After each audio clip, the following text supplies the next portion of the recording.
A Kind Servant, Part 1. Richard was 12 years old when he came as a servant to his master's house. His master had a son, who was very happy with Richard.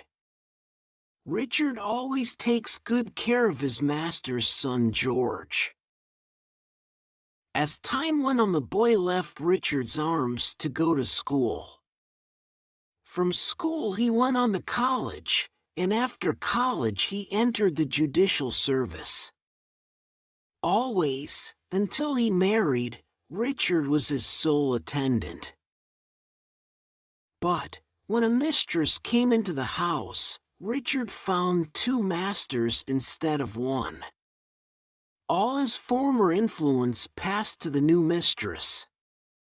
This was compensated for by a fresh arrival. George had a son born to him, and Richard, by his unsparing attentions, soon got a complete hold over the child. He used to toss him up in his arms, call to him in absurd baby language, put his face close to the baby's and draw it away again with a grin. Presently the child was able to crawl and cross the doorway. When Richard went to catch him, he would scream with mischievous laughter and make for safety. Richard was amazed at the profound skill and exact judgment the baby showed when pursued. He would say to his mistress with a look of awe and mystery, "Your son will be a judge someday." When the baby began to toddle, Richard was asked to show his ingenuity in other ways. He had, for instance, to play the part of a horse, holding the reins between his teeth and prancing with his feet. About this time, George was transferred to a district on the banks of the Barnet River. On his way through London, he bought his son a little go-kart. He also bought him a yellow satin waistcoat, a gold-laced cap, and some gold bracelets and anklets. Richard was allowed to take this go-kart outside with his little baby in the cart whenever they went for a walk. One afternoon, it was cloudy but cool and bright. Richard's little despot did not want to stay in on such a fine afternoon. His lordship climbed into the cart. Richard, between the shafts, dragged him slowly along till he reached the rice fields on the banks of the river. Near the river stood a large tree with flowers. The baby looked at it with greedy eyes, and Richard knew his meaning. The moment Richard had gone, his little master went off at racing speed to the forbidden water. Richard had plucked a handful of flowers from the tree and was carrying them back in the end of his cloth, his face wreathed in smiles. But when he reached the cart, there was no one there. He looked on all sides, and there was no one there. He looked back at the cart, and there was no one there. In that first terrible moment, his blood froze within him. Before his eyes, the whole universe swam around like a dark mist. From the depths of his broken heart, he gave one piercing cry. "Master, master, little master." As the evening passed, Richard's mistress became very anxious. She sent men out on all sides to search. When they got Richard home at last, he fell prostrate at his mistress's feet. They shook him, questioned him, and asked him repeatedly where he had left the child, but all he could say was that he knew nothing.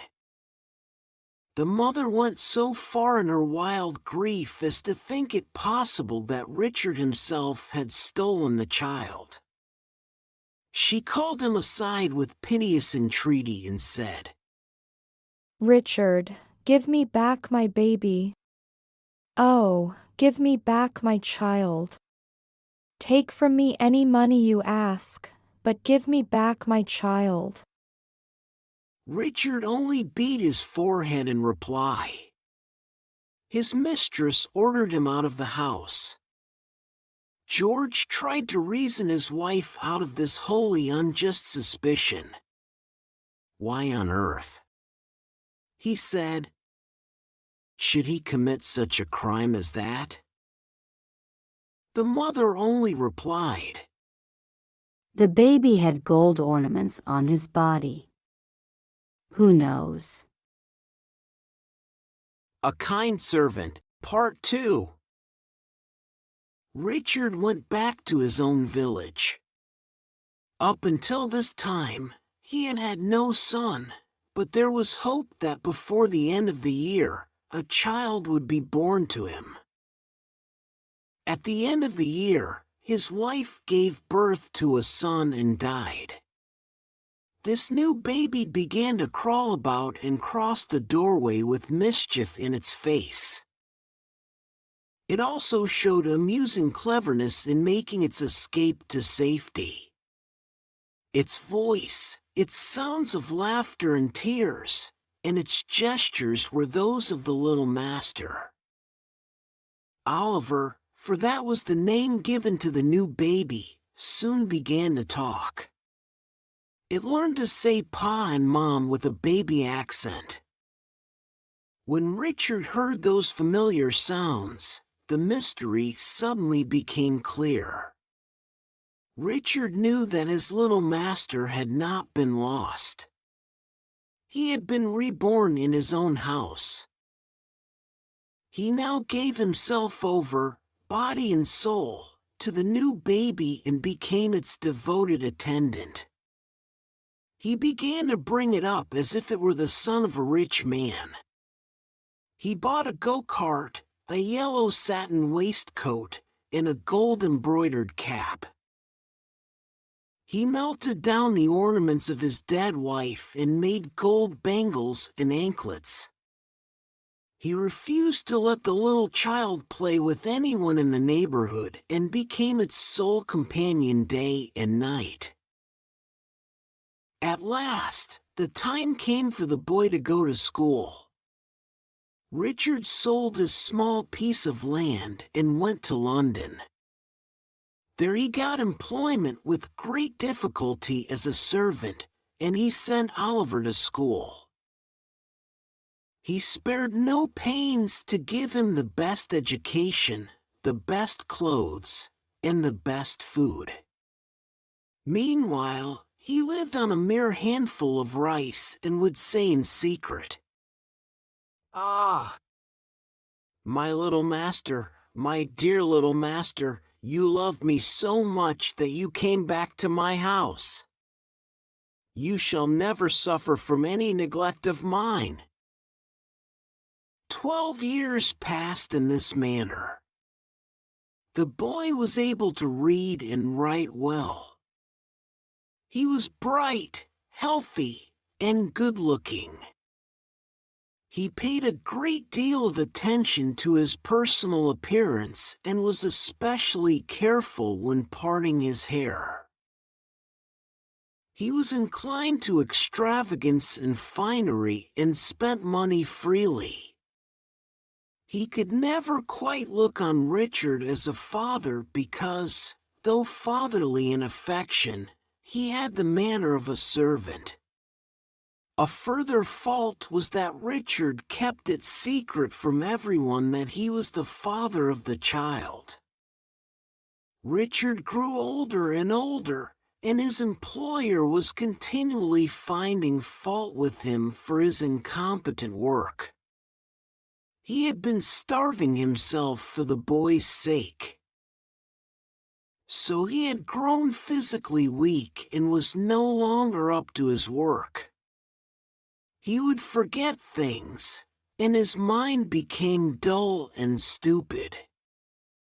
But his employer expected a full day's work out of him and would not brook excuses. The money that Richard had brought with him from the sale of his land was exhausted. The boy was continually grumbling about his clothes and asking for more money. Richard made up his mind. He gave up the situation where he was working as a servant, left some money with Oliver, and said, I have some business to do at home in my village, and shall be back soon. He went off at once to Barnet, where George was magistrate. George's wife was still broken down with grief. She had no other children. One day, George was resting after a long and weary day in court. A voice of greeting was heard in the courtyard. George went out to see who was there. It was Richard. George's heart was softened when he saw his old servant. He asked him many questions and offered to take him back into service. Richard smiled faintly and said in reply, I want to make obeisance to my mistress. George went with Richard into the house, where the mistress did not receive him as warmly as his old master. Richard took no notice of this but folded his hands and said, It was I who stole your baby. It was I. George exclaimed, What? Where is he? Richard replied, He is with me. I will bring him the day after tomorrow. It was Sunday. There was no magistrate's court sitting. Both husband and wife were looking expectantly along the road, waiting since early morning for Richard's appearance. At 10 o'clock, he came, leading Oliver by the hand. George's wife, without a question, took the boy into her lap and was wild with excitement, sometimes laughing, sometimes weeping, touching him, and gazing into his face with hungry, eager eyes. The boy was very good-looking and dressed like a gentleman's son. George's heart brimmed over with a sudden rush of affection. Nevertheless, the magistrate in him asked, Have you any proofs? Richard said, How could there be any proof of such a deed? God alone knows that I stole your boy, and no one else in the world. When George saw how eagerly his wife was clinging to the boy, he realized the futility of asking for proof. It would be wiser to believe. But, he added severely, Richard, you must not stay here.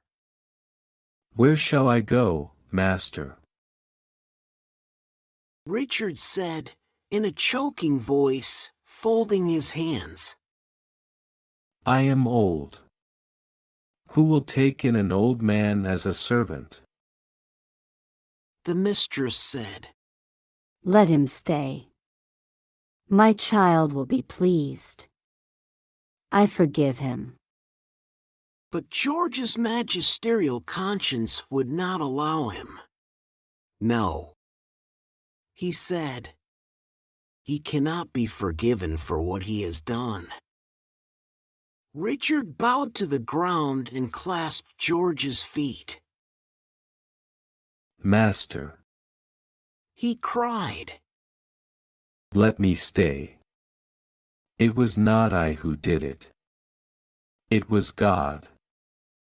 George's conscience was worse stricken than ever when Richard tried to put the blame on God's shoulders. No, he said. I could not allow it. I cannot trust you anymore. You have done an act of treachery."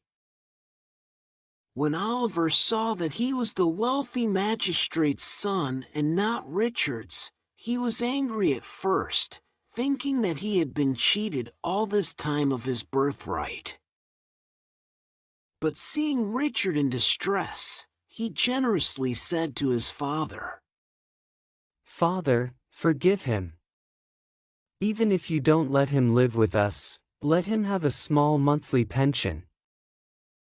After hearing this, Richard did not utter another word. He looked for the last time at the face of his son, and he made obeisance to his old master and mistress. Then he went out and mingled with the numberless people of the world. At the end of the month, George sent him some money to his village. But the money came back. There was no one there by the name of Richard.